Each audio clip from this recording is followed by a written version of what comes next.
तो क्या सीएम योगी की नाराजगी के कारण ही शंकराचार्य अविमुक्तेश्वरानंद के खिलाफ पॉक्सो एक्ट में हो रही एफआईआर? पूरे देश में भयंकर बवाल। स्वागत है आप सभी का। आप देख रहे हैं द राजनीति का विशेष सेगमेंट खबर और विश्लेषण। मैं हूं जब्बार खान।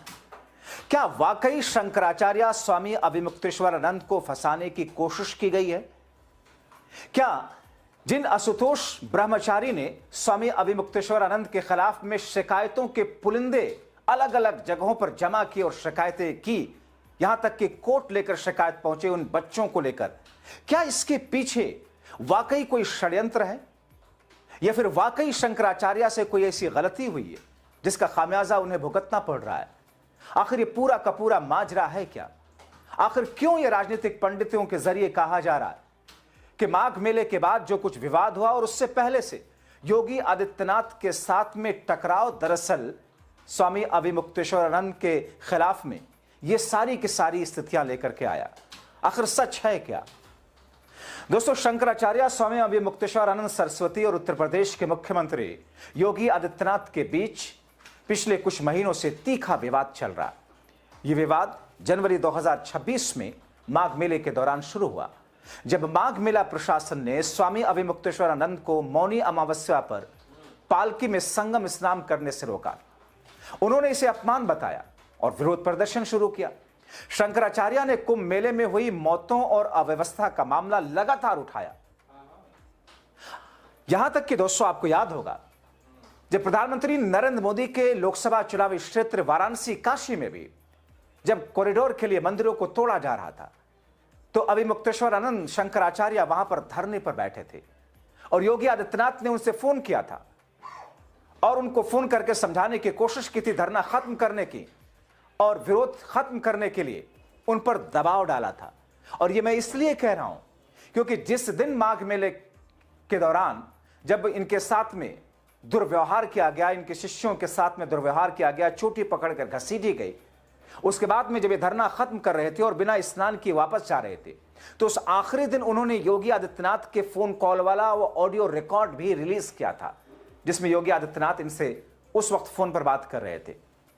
अब जब उनके खिलाफ एफआईआर दर्ज करने का कोर्ट ने आदेश दे दिया, तो समाजवादी पार्टी ने, कांग्रेस पार्टी ने और पूरे विपक्षी पार्टियों के साथ साथ देश की जनता, सनातन के अनुयायियों, ज्यादातर अनुयायियों ने इस बात पर विरोध जताया कि सनातन धर्म के एक शंकराचार्य के खिलाफ इतने संगीन आरोप इस तरीके से लगा करके एफआईआर दर्ज कराने के लिए कोर्ट से आदेश लेना दरअसल यह सनातन का अपमान है। समाजवादी पार्टी के मीडिया सेल ने लिखा, स्वामी अविमुक्तेश्वरानंद जी सरकारी बाबा नहीं है, बल्कि सच्चे धर्मपरायण सन्यासी हैं। इसीलिए वो सच बोलते हैं, मुखर खुलकर बोलते हैं, भाजपा के भ्रष्टाचार का खुलासा करते हैं। इसीलिए भाजपा और मुख्यमंत्री आदित्यनाथ बिष्ट उनका विरोध करते हैं। स्वामी अविमुक्तेश्वरानंद जी सच्चे शंकराचार्य हैं और सत्ताधारी बीजेपी और आदित्यनाथ बिष्ट को उनसे माफी मांगनी चाहिए। समाजवादी पार्टी के मीडिया सेल ने इन सख्त शब्दों का प्रयोग किया। तो उधर कांग्रेस पार्टी के नेता सुरेंद्र राजपूत ने योगी सरकार पर तीखा वार करते हुए जो कुछ कहा है और जो कुछ लिखा वो आपको बताते हैं। उन्होंने लिखा कि जगत गुरु परम पूज्य शंकराचार्य स्वामी अविमुक्तेश्वरानंद जी का अपमान सनातन धर्म का अपमान है। कोई सनातन शांति इस अपमान को नहीं सहेगा। दोस्तों सुनिए सुरेंद्र राजपूत के सख्त शब्दों में उन्हीं की जुबानी योगी आदित्यनाथ और पूरी भारतीय जनता पार्टी पर प्रहार। स्वामी अविमुक्तेश्वरानंद जी जो जगत गुरु पूज्य परम पूज्य शंकराचार्य हैं, जिस तरीके से उनके साथ राजनीतिक रूप से और व्यक्तिगत रूप से अब शत्रुतापूर्ण व्यवहार किया जा रहा है, वो कठोर रूप से निंदनीय है। कुंभ के मेले से इस कुकृत्य की शुरुआत हुई, जब कुंभ के मेले में स्पष्ट रूप से उनके साथ छल किया गया कि कुंभ में कहीं कोई भगदड़ नहीं हुई और उन्हें शाही स्नान कराया गया, झूठ बोल करके या असत्य बोल करके शाही स्नान कराया गया।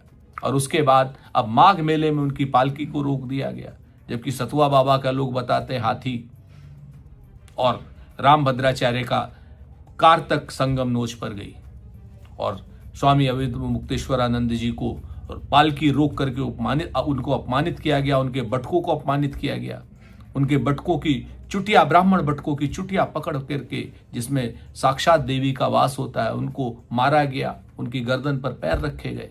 और अब शासन प्रशासन के दबाव में जिस तरीके से श्री राहुल गांधी जी के खिलाफ गुजरात में केस हुआ था मानहानि का, उसी तरीके से स्वामी अवमुक्तेश्वरानंद जी के खिलाफ इस तरीके के नीच आरोप लगाए जा रहे हैं।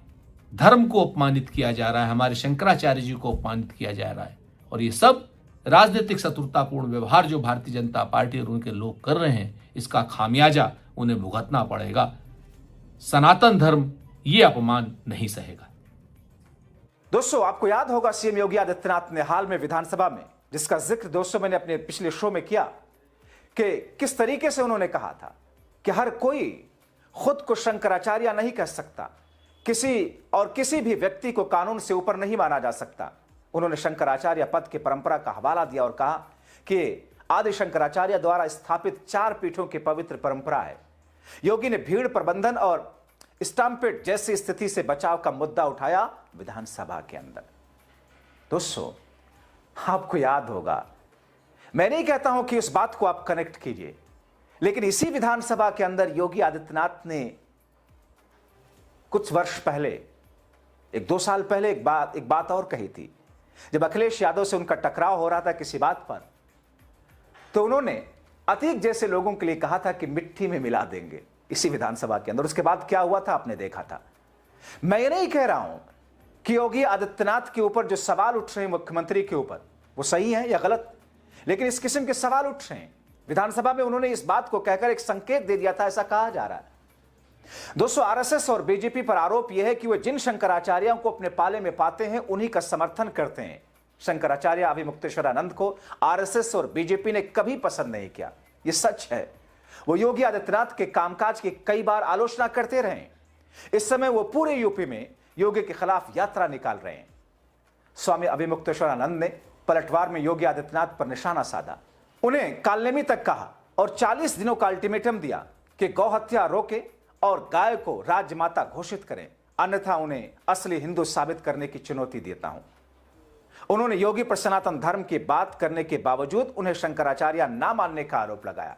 अवमुक्तेश्वरानंद का यह बयान 2 दिन उस वक्त आया, इस बयान के बाद ही यह घटनाक्रम सामने आया।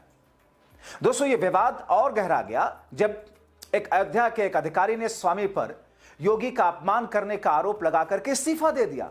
हाल में आपने देखा, अद्भुत था दोस्तों अपने आप में, इतना फ्रॉड, इतना फर्जीवाड़ा। हालांकि वो जो महाशय जीएसटी वाले अधिकारी थे जो इस्तीफा दिए थे, दरअसल वो भारतीय जनता पार्टी से चुनाव लड़ना भी चाहते थे। बीजेपी के नेता के तौर पर भी उन्हें दर्शाया गया, रोते हुए कैसे उन्होंने इस्तीफा दिया था। दोस्तों, स्वामी ने योगी सरकार पर हमले तेज किए, जबकि योगी ने कानून के समानता और धार्मिक मर्यादा पर जोर दिया। हालांकि उस अधिकारी ने अपना इस्तीफा बाद में वापस ले लिया था।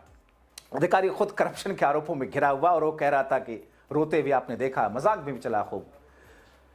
दोस्तों, ये नया पॉक्सो मामला स्वामी अवमुक्तेश्वरानंद के लिए एक बड़ा झटका है, जबकि जांच अब शुरू होगी।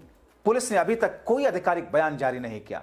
लखनऊ में गतिविधियां तेज हैं। सनातन धर्म समर्थक संगठन योगी और शंकराचार्य की इस विवाद को हिंदुत्व के लिए खतरा बता रहे। एक चर्चा यह भी है कि योगी के खिलाफ अभियान छेड़ने के लिए शंकराचार्य अवमुक्तेश्वरानंद को दिल्ली के दिग्गज शीर्ष नेताओं का समर्थन मिला हुआ, ऐसा आरोप उनके ऊपर लगाया गया। आपको बताएं कि प्रयागराज के अतिरिक्त जिला जज एडीजी रेप एंड पॉक्सो की स्पेशल कोर्ट ने इनके खिलाफ यौन शोषण के आरोपों में एफआईआर दर्ज करने का निर्देश दिया है। पुलिस को इस कोर्ट ने आदेश भी दिया कि स्वामी अवमुक्तेश्वरानंद सरस्वती और उनके शिष्य स्वामी मुकुंदनानंद गिरी के खिलाफ एफआईआर दर्ज की जाए और मामले की गहनता से जांच हो। ADG POCSO act Vinod Kumar Chaurasia की अदालत ने यह आदेश दिया। कोर्ट के निर्देश के बाद अब झूसी थाने में मामला दर्ज किया गया। इस मामले की जांच भी झूसी पुलिस थाने के पास थी। दोस्तों, आपको जल्दी से बताता चलूं कि शंकराचार्य पर क्या आरोप है। उनके खिलाफ यह आवेदन दरअसल धारा 173(4) के तहत शाकंभरी पीठाधीश्वर आशुतोष ब्रह्मचारी महाराज ने दायर किया था। एफआईआर दर्ज करने और सख्त कार्रवाई की मांग की थी। उन्होंने आरोप लगाया था कि इनके शिविर में नाबालिग बच्चों के साथ में यौन शोषण होता है। नाबालिग पीड़ितों को भी अदालत में पेश किया था, शिकायत दर्ज करने की मांग की थी। झूसी थाने में भी शिकायत दर्ज कराई थी। दोस्तों, यह मामला तब सामने आया जब माघ मेले के दौरान स्वामी अवमुक्तेश्वरानंद के शिविर से संबंधित आरोप लगे।